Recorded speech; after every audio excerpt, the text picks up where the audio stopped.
Hello there. IELTS exam එකට සූදානම් වන ඔබට ඉතාමත්ම වැදගත් වන පාඨමාලාවක් තමයි අපි මේ දැන් පටන් ගන්න යන්නේ. මේක පළවෙනි පාඩම lesson 1. මේ පාඨමාලාව මුලින් සිටම හදාරන්න අපි කරන්න යන්නේ vocabulary. vocabulary කියන්නේ වචන මාලාව. vocabulary කියන්නේ අනිත් සියලුම ප්‍රශ්න වලට අත්‍යවශ්‍යම පාඩම. දැන් අපිට grammar පාඩමක් තියෙනවා. ඒතර comprehension තියෙනවා. එතකොට රයිටින් තියෙනවා. ඊළඟට ස්පීකින් තියෙනවා. ඒ කිසි දෙයක් කරගන්න බෑ vocabulary එක හරියට නැත්නම්. ඉතින් IELTS වලට එන්නම vocabulary එක වෙනම තියෙනවා. අපි මේ වචන ටික පාඩම් කරගත්තොත් මේවයින් තමයි grammar හදන්නේ. එතකොට අනිත් ප්‍රශ්න සියල්ලම හදන්නේ මේ vocabulary එකේ මේ වචන මාලාවේ. ඉතින් IELTS සඳහා නිර්දේශ කරලා තියෙන වචන මාලාව තමයි මෙතනදී අපි පාඩම 1 පාඩම 2 පාඩම කියලා කරන්නේ. මේ පාඩම් මාලාවම හදාරන්න කැමති ඔබ මගේ channel එකට subscribe කරන්න. ඊට පස්සේ දිගටම පාඩම් මාලාව ක්‍රමානුකූලව හදාරන්න. මේකේ අභ්‍යාස තියෙනවා. මේ අභ්‍යාසය කරන්න. කරලා ඊට පස්සේ මම උත්තර දාලා තියෙනවා. ඒ උත්තර බලලා ඔබේ නිවැරදිතාවය බලා ගන්න. පාඩමෙන් පාඩමට ඔබේ ප්‍රගතිය මැනගන්න. හොඳයි අපි පළවෙනි පාඩම පටන් ගමු. දැන් බලන්න පළවෙනි පාඩම අපි කරන්න යන්නේ condition. condition කියන්නේ මොකද්ද? හොන්දේසියක් කියන එකනේ සිංහලෙන් තේරුම. හැබැයි මේකට අපි කියනවා කාලාර්ථය අසම්භාව්‍ය ක්‍රියා. ඒ කියන්නේ වැසි වැස්සොත් ගොවියෝ වී වපුරාවි. එක කොන්දේසියක් සැපරුණොත් ඒ කියන්නේ වැසි වහින්න ඕන නැත්නම් නැහැ. ඒ වගේම කොන්දේසි කියලා මේකට අපි කියන්නේ conditional sentences කියලා කියනවා. හොඳයි මේ conditional sentences හදද්දී අපි වැඩියෙන්ම ගන්නෙ මේ if කියන එක. if කියන්නේ නම්. if he comes ඔහු එනවා නම්. if she goes ඔහු යනවා නම්. ඒ වගේ. හැබැයි මේ දැන් if වලට if විතරක් නෙමේ if සඳහා ආදේශ ගොඩක් තියෙනවා. නොයෙකුත් phrases තියෙනවා. ඒ වගේම නොයෙකුත් වචන තියෙනවා. අන්න ඒ සියල්ල ගැන අපි අවබෝධයක් ලබා ගන්න තමයි දැන් යන්නේ. බලන්න මේ A කොටස A. මේ පාඩමේ A B C කියලා තියෙනවා. A. Look at these sentences. මේ වාක්‍ය දිහා බලන්න. They all use if. ඒ හැම වාක්‍යෙම if තියෙනවා. ඒ කියන්නේ අපිට තියෙනවා if clause එකයි main clause එකයි කියලා වාක්‍ය කොටස් දෙකක්. if කොටසයි ප්‍රධාන කොටසයි. Rewrite each sentence replacing it with the words in bold. දැන් අපිට කළු කරලා වචන ටිකක් දෙනවා නැත්නම් phrases ටිකක් දෙනවා. ඒ phrases if වෙනුවට දාලා නැවත වාක්‍ය ලියන්න තමයි මේ අභ්‍යාසය තියෙන්නේ. You may need to remove some of the other words. සමහරක් වෙලාවට if දාද්දී තවත් වචන තියෙනනේ. අන්නේ වචන සමහරකට අයින් කරලා නැත්නම් වෙනස් කරන්න වෙනවා. දැන් අපි බලමු මේ if වෙනුවට ගන්න පුළුවන් තව වචන මොනවද කියලා. if කියන්නේ නම් කියන එක. එතකොට if වෙනුවට අපිට ගන්න පුළුවන් providing that. නැත්නම් provided that. ඒක සාමාන්‍යයෙන් නැත්නම් provide කියන සපයනවා කියන එකනේ. නමුත් මේ if කියන එක වෙනුවට මේ phrase එක ගන්නවා providing that. දැන් අපි කිව්වොත් මේ ඔහු ආවොත් කියන්නේ if he comes providing that he comes නැත්නම් provided that he comes කියලා එහෙමම ලියන්න පුළුවන්.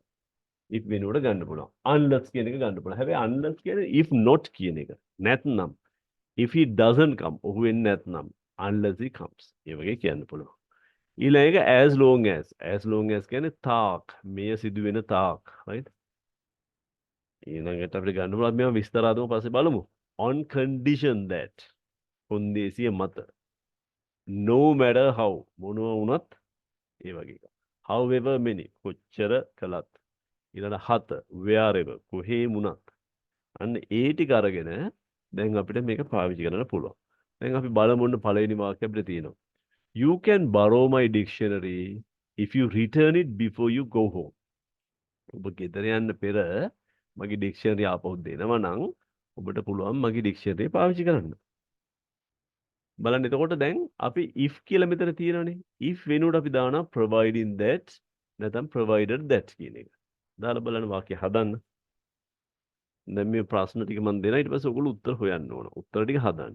ඊට පස්සේදී උත්තර බලන්න. මම ඊළඟ පිටුවේදී උත්තර දෙන්නම්. You can't go to university. ඔබට විශ්වවිද්‍යාලයට යන්න බෑ. If you don't have good grades. ඔබට හොඳ ලකුණු නැත්නම්. ඒකට unless දාලා නැවත වාක්‍ය ලියන්න. Pollution will get worse. දූෂණය වඩාත් නරකතර හැරෙයි if we continue to live in a throwaway society. අපි throwaway society එකක දිගටම ජීවත් වුණොත් අපේ මේ පරිසර දූෂණය තව තවත් නරක වෙනවා. මොකද throwaway society කියන්නේ throwaway කියන්නේ විසි කරලා දානවනේ. දැන් මේ සමාජයේ දැන් අපි ජීවත් වෙන්නේ විසි කරන සමාජයක. ඒ කියන්නේ දැන් අපි ප්ලාස්ටික් බෝතල් පාවිච්චි කරනවා. පාවිච්චියෙන් පස්සේ කරන දෙයක් නැහැ නේ විසි කරලා දානවා. අපි පේපර් ප්ලේට්ස් ගන්නවා. පාවිච්චියෙන් පස්සේ විසි කරනවා. ඒ වගේ අපි ගොඩක් විසි කරලා දාන සමාජයක තමයි ඉන්නේ. මේ සමාජයේ හැම වෙලේම කුණු ගොඩ ගෙහෙන වැඩි. අන්න එවැනි සමාජයක ඉන්න අයගේ පරිසරය නරක අතර හැරෙනවා දූෂණය. ඒකට දාන්න as long as කියලා. තාක්. අපි මේ පරිසරයක ජීවත් වෙන තාක්. අන්න එහෙම හදාගන්න. if අයින් කරා. ඊළඟ වාක්‍යය තමයි many developed countries are willing to wipe the third world debt if the money is reinvested in education and medicine. ගොඩක් දියුණු රටවල් කැමති තමුන්ගේ ණය අත්හිටවන්න. ණය ආපසු අරගන්න නැතුව ඉන්න. හැබැයි මේ මුදල් නැවත අධ්‍යාපනය සහ වෛද්‍ය පහසුකම් මත යොදවන්න ඕන. බෙහෙත් සඳහා යොදවන්න ඕන. එහෙම නම් විතරක් මේ මුදල් නොගෙන ඉන්නවා. ඒක උන්දේසිය මත. ඒතකොට on the condition that කියන එක ගන්න. පස්වෙනි එක බලමු. Some countries will never be able to rectify their deficits even if they work very hard. සමහරක් රටවල් වලට ඒගොල්ලන්ගේ හිඟය අයවැය හිඟය වගේ ඒ ඩෙෆිසිට්ස් එක කවදාවත් පියව ගන්න හම්බෙන්නේ නැහැ. එයාලා කොච්චර මහන්සිලා වැඩ කළත්. හරි. ඒ කියන්නේ පාලකයෝ නාස්ති කෙරුවොත් අපිට බෑනේ. ඊළඟට බලන්න ඒකට ගන්න පුළුවන් අපිට no matter how කියන වචනේ if වෙනුවට. මම වාක්‍ය හදන්න. ඊළඟ වාක්‍ය බලමු. Computers are difficult things to understand. Computers කියන්නේ තේරුම් ගන්න අපහසු දේවල්. Even if you read a lot of books about them. ඔබ ඒ ගැන පොත් ගොඩ කියවුවත් කම්පියුටර් තේරුම් ගන්න අමාරුයි. අපිට however many කියලා දාන්න පුළුවන් එතනට. අර කරන්න. ඊළඟ වාක්‍ය බලන්න. Crime is a problem. Crime කියන්නේ අපරාධය කියන එක ප්‍රශ්නයක්. Even if you go to relatively safe countries. Relatively කියන්නේ සාපේක්ෂව. අපේ රටට සාපේක්ෂව ආරක්ෂිත වඩා ආරක්ෂිත වෙන රටකට ගියත් ඒ රටෙත් මේ ක්‍රයිම් කියන ප්‍රොබ්ලම් එක අඩු වැඩි වශයෙන් තියෙනවා. ඉතින් ඒක කොහෙත් තියෙන ප්‍රශ්නයක්. දැන් මේ ප්‍රශ්න ටිකට උත්තර ලියන්න. ඊට පස්සේදී මෙතන නතර කරලා උත්තර ලියන්න. ඊට පස්සේ උත්තර බලමු. හොඳයි. හත්වෙනි එකට අපි ගන්න වචනේ තමයි wherever. wherever කියන එක හතර ගන්න. ඒකේ if වෙනුවට හතර wherever ගන්න. හරි. දැන් ලියන්නකෝ. දැන් අපි බලමු උත්තර. ඔන්න පළවෙනි එක ගන්නවා. You can borrow my dictionary if you return it before you go home. ගෙදර යන්න කලින් ආපහු දෙනවා නම් ඔයාලට මගේ dictionary ඊළඟට පුළුවන්. දැන් මෙතන if තියෙනවා. if වෙනුවට අපි ගන්න යන්නේ providing that නැත්නම් provided that. මේ දෙකෙන් කෝක ගත්තත් කමන්නේ. කොහොමද ලියන්නේ? You can borrow my dictionary if අයින් කරනවා. අයින් කරලා providing that you return it before you go home. Providing that ඕනනම් provided that කියලා දාන්න පුළුවන්. ඊළඟට බලමු. ඒ තේරුම තමයි ඒකෙත් තියෙන්නේ. ඊළඟ you can't go to university. ඔබට විශ්වවිද්‍යාලයට යන්න බෑ. If you don't have good grades. ඔබට හොඳ පහසු හොඳ ලකුණු නැත්නම්. දැන් unless කියන්නේ if not කියන එක. If you don't ගම if not නේ හොඳ ලකුණු නැත්නම්. එහෙනම් කොහොමද හදන්නේ? You can't go to university. ඔබට විශ්වවිද්‍යාලයට යන්න බෑ unless you have good grades. Unless you don't have කියන්නේ. මොකද if not if එකල not වෙනවා unless එකල not දාන්න එපා. unless කියන්නේ if not කියන එක. හරි? if you don't කියලා හදුන එක තමයි unless කියන්නේ. ඊළඟ ප්‍රශ්නයෙන් බලන්න. Pollution will get worse. දූෂණය වඩාත් නරකතර හැරේවි if we continue to live in a throwaway society. So අපි දැන් as long as කියන එක දානවා. බලන්න. Pollution will get worse as long as we continue to live in a throwaway society. මෙතනදී as long as එනකොට so long as කියලා දාන්න පුළුවන්. හැබැයි so long as කියන එක චුට්ටක් ඊට වැඩිය formal. දැන් අපිට යන්න පුළුවන් හතරවෙනි ප්‍රශ්නේ බලන්න. Many developed countries are willing to wipe the third world debt if the money is reinvested in education and medicine. හරි. දැන් මේක තේරුම මම කියලා දුන්නනේ. දැන් on condition that කියන වචනේ දාලා if වෙනුවට වාක්‍යයක් හදමු. Many developed countries are willing to wipe the third world debt on condition that the money is reinvested in education and medicine. අධ්‍යාපනය හෝ සෞඛ්‍ය මත මේ මුදල නැවත යොදවනවා නම් සම්වර්ධිත රටවල් කැමති තුන්වෙනි ලෝකෙට දීපු ණය කපා හරින්න. ඊළඟ ප්‍රශ්නේ බලන්න. 5. Some countries will never be able to rectify their deficits even if they work very hard. No matter how. සමහර රටවල් වලට තමුන්ගේ හිඟය කියව ගන්න බෑ. කොච්චර වෙහෙස වෙලා වැඩ කළත්. Some countries will never be able to rectify their deficits no matter how. දැන් අපි if වෙනුවට දාලා තියෙන්නේ no matter how. අපි පොඩ්ඩක් වෙනස් වෙනවා. No matter how hard කියලා. ඒක no matter how hard they work. දැන් පොඩ්ඩක් එහෙට මෙහෙට වචන යනවා. ඒක අල්ල ගන්න ඕනේ. හරි. Note the word changes and sentence ending. වාක්‍ය අවසානයයි වචන වෙනස් වෙලා තියෙන හැටි පොඩ්ඩක් බලන්න. ඊළඟ 6 වෙනි එක.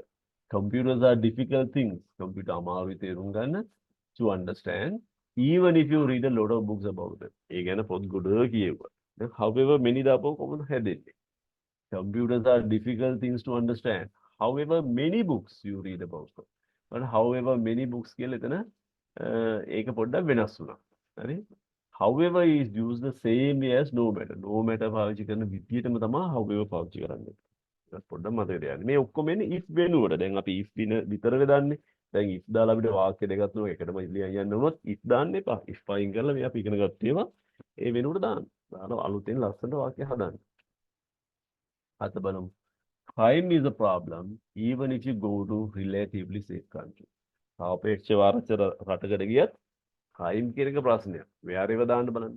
Crime is a problem wherever you go. දැන් චුට්ටක් වාක්‍ය අවසානයේ වෙනස් කළා. හරිනේ.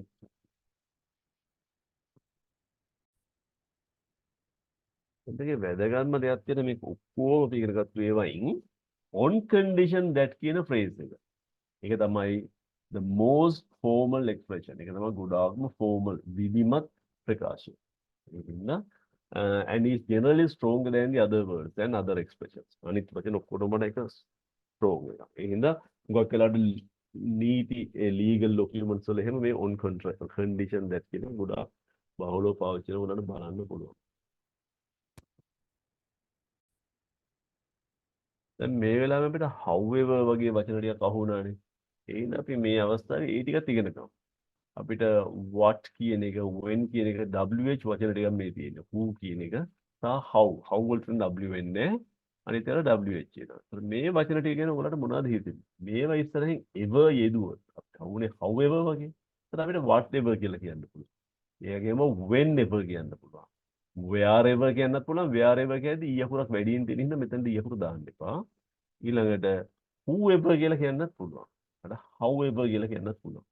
කොහොමද whatever එතකොට එකට ලියන්නේ whenever wherever whoever however එතකොට මොකක්ද ඔගේ තේරුම what කියන්නේ මොකක්ද whatever කියන්නේ මොකක් හරි when කියන්නේ කොහෙද whenever කියන්නේ කොහේ හරි where කියන්නේ when කියන්නේ කොයි වෙලේද කවදද එතකොට whenever කියන්නේ කවද හරි where කියන්නේ කොහෙද wherever කියන්නේ කොහේ හරි who කියන්නේ කවුද whoever කියන්නේ කවුරු හරි how කියන්නේ කොහොමද however කියන්නේ කොහොම හරි. දැන් මේ ටිකත් ඒත් එක්කම ඉගෙන ගන්න.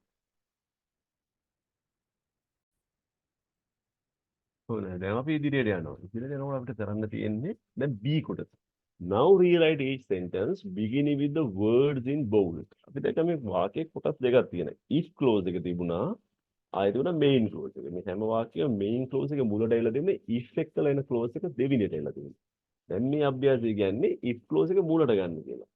මෙන්න මේ වගේ. Then providing that you return it before you go home, you can borrow my dictionary. ඉතලා දෙවල you can borrow my dictionary කියලානේ. එතකොට දැන් ඔයගොල්ලෝ ඒක ඒ විදිහට ලිව්වා.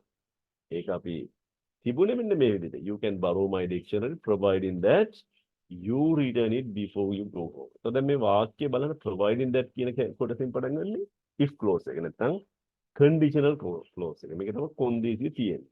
මෙහෙම කරනවා නම් පමණක් පාඩ පුළුවන් මගේ ඩික්ෂනරි ඉල්ල ගන්න. දැන් මේ දෙවිදිහටම if clause එක මුලට ගත්තත් එකයි if clause එක දෙවිදිහට ගත්තත් එකයි. හැබැයි පොඩි වෙනසකට තියෙන්නේ මේ කොමාවක් එනවා. බලන්න if clause එක මුලට ආවොත් කොමාවක් එනවා. Providing that you return it before you go home කියලා කතා කරද්දී පොඩ නතර වෙනවා. Providing that you return it before you go home, you can borrow my dictionary. මෙතන main clause එක නැවත පටන් ගන්න. Home කියලා ඉඳලා you can borrow my dictionary. එකටම කියන්නේ providing that you can return it before you go home, you can borrow කියලා කියන්නේ. යද්දි කියන්නේ providing that you return it before you go home, you can borrow my dictionary. එමය. ඒතකොට තමයි අනිත් එකකට තේරෙන්නේ. හැබැයි main clause එකේ මුලට આવොත් මේකෙදි නතර කරන්න උවමනාවක් නැහැ දිගටම කියන්නේ. You can borrow my dictionary providing that you return it before you go home. එහෙම කිව්වේ. හරි දැන් අනිත් වාක්‍ය ටිකත් ඉස්සලම් හදන්න මෙතන නතර කරලා ඊළඟට අපි එකින් එක බලමු. මේක උඩ එක නතර කරලා එක හදන්න. හදලා ඉන්න මේ විදිහට වෙනස් කරලා මතක ඇදුව කොමාවක් දාන්න.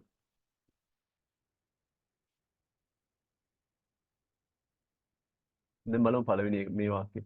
You can't go to university unless you have good grades. දැන් මේක අපි අනිත් පැත්තට ලියුවොත් කොහොමද ලියන්නේ? Unless you have good grades, comma, you can't go to university. ඊළඟට pollution will get worse as long as we continue to live in a throwaway society. අනිත් පැත්ත හරවපුවම කොහොමද එන්නේ? As long as we continue to live in a throwaway society, comma, pollution will get worse. ඊළඟ වාක්‍යය. Many developed countries are willing to wipe the third world debt on condition that the money is reinvested කියලා දාමුකෝ. එතකොට අපි දැන් මේක අනිත් පැත්තට හරව ගත්තාම on condition that money is reinvested many developed countries are willing to wipe the third world debt. ඊළඟට some countries will never be able to rectify their debts no matter how hard they work. ඒක දැන් no matter how hard they work කියන එක මුලට ගන්න. No matter how hard they work, comma, some countries will never be able to rectify their deficits. හරිනේ. Computers are difficult things to understand. However, many books are read about. Many books you read about them. However, many books you read about them, comma, computers are difficult things to understand. Crime is a problem wherever you go. Wherever you go, comma, crime is a problem. දැන් අපි යනවා ඊළඟ ප්‍රශ්නේ. ඊළඟ ප්‍රශ්නේ C ප්‍රශ්න. මොකද්ද මේක කරන්න තියෙන්නේ? Complete the sentences using an appropriate word or expression from above and your own writers.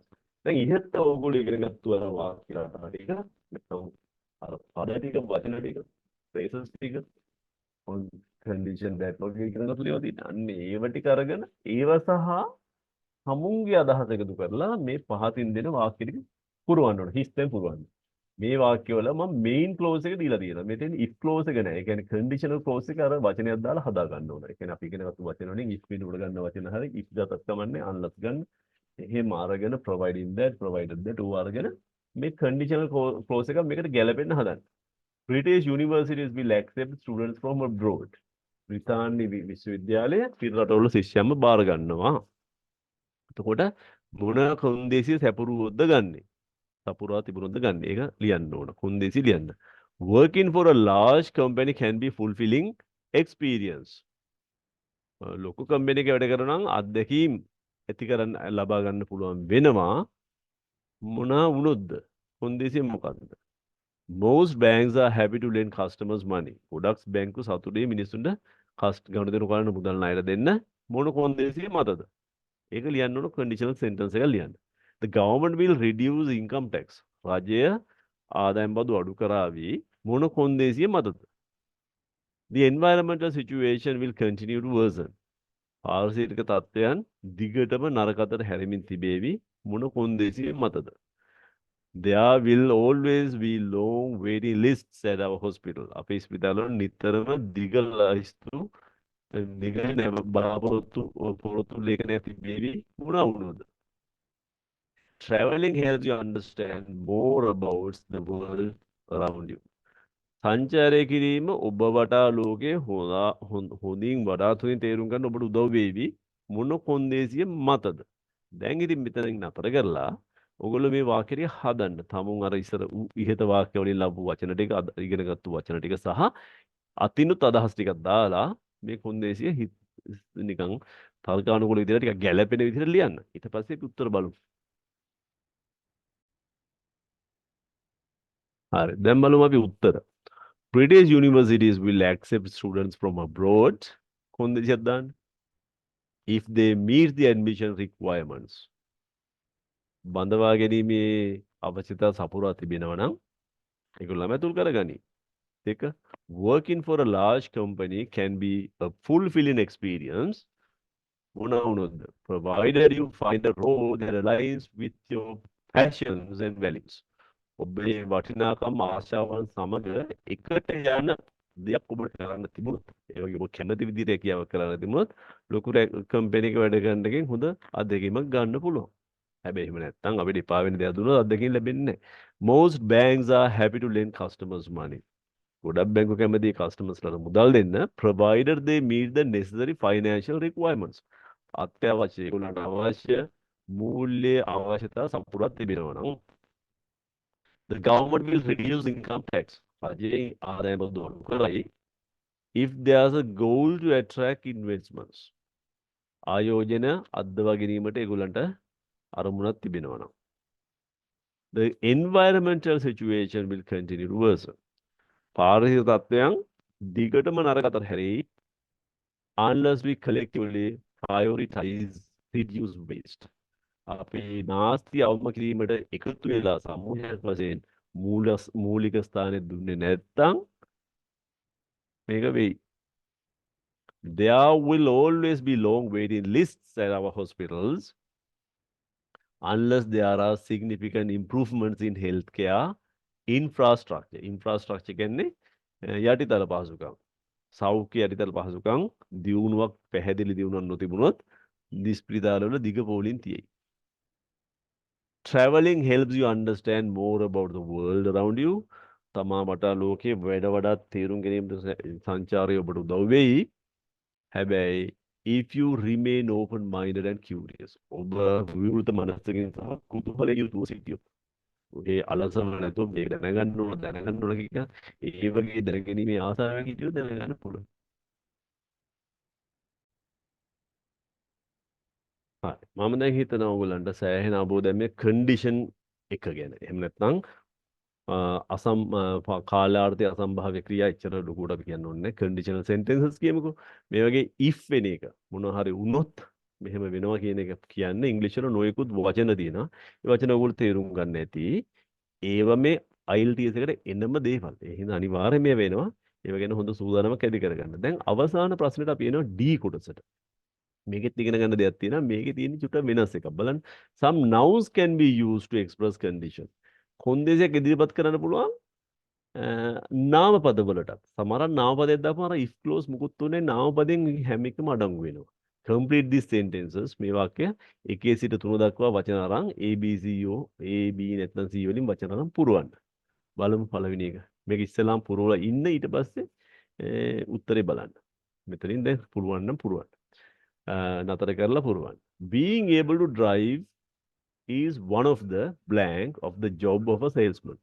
Salesman කෙනෙකුගේ හිස්තැනක් තියෙනවා. වාහනය පැදවීමට පුළුවන්කම මොකක්ද? Pre-requirements, prerequisites, prescriptions. මේ වචන තුනෙන් මොන වචනේද හරි කියලා හිතෙන්නේ. ටිකක් කල්පනා කරලා බලලා උත්තරේ දාන්න. හොඳයි මම දැන් උත්තර දෙන්න. වචනේ තමයි prerequisites. එතකොට මතක තියාගන්න මේ වචනේ පාවිච්චි කරන්න තව අලුත් වාක්‍ය හදලා ඔය වචන දාලා පාවිච්චි කරන්න. ඩික්ෂනරි උත් බලලා ඉගෙන ගන්න. ඊළඟ තමයි before you accept a job. ඔබ රැකියාවක් බාර ගැනීමට පෙර. It is important that you agree with ඔබ එකඟ වෙන්න ඕන මෙන්න මේවත් එක්ක. ඒක තමයි වැදගත් දේ. of the contract. contract එකේ මෙන්න මේ දේවල් මොනවාද? conditionals තියෙන්න පුළුවන්, conditions තියෙන්න පුළුවන්, conditioners තියෙන්න පුළුවන්. මොනවද තියෙන්න පුළුවන්? අනිත් එක අපි එකඟ වෙන්නත් ඕන. මොකක්ද ඒ? conditions. කොන්දේසිනේ. කොන්දේසි වලට අපි එකඟ වෙන්න ඕන. හරි. ඊළඟ ප්‍රශ්න. It is a blank of the university that you attend an interview. ඔබ ඉන්ටර්විව් එකකට සමූහ පරීක්ෂණ සහභාගී වීම විශ්වවිද්‍යාලයේ මොකද්ද? requirement එකක්ද? requisite එකක්ද? requiem එකක්ද? විශ්වවිද්‍යාලයේ මොකක්ද ඒක? හිතලා උත්තරේ දාන්න. දාලා ඊට පස්සේ බලමු. ඒකට උත්තරේ තමයි විශ්වවිද්‍යාලයේ තියෙන requirement එක. හරි. මම හිතනවා දැන් ඔයගොල්ලෝ මේ වචන ටික අල්ලගන්න ඇති. ඉතින් මේ පාඩමෙන් ගොඩක් දේවල් ගන්න ඇති. ගොඩක් වචන නේද මේ පාඩම පොඩක් බලන්න. ඒත් එක්කලම මේකේ වචන අරගෙන මේකේ තියෙන යෙදුම් අරගෙන අලුතෙන් වාක්‍ය හදලා ඉගෙන ගන්න. හරි. අදට මම මෙතනින් අතර කරනවා. channel එකට subscribe කරන්න. ඊළඟ පාඩම ඉඳලා සීනු පාඩම් ටික නරඹන්න. Okay. Thank you very much.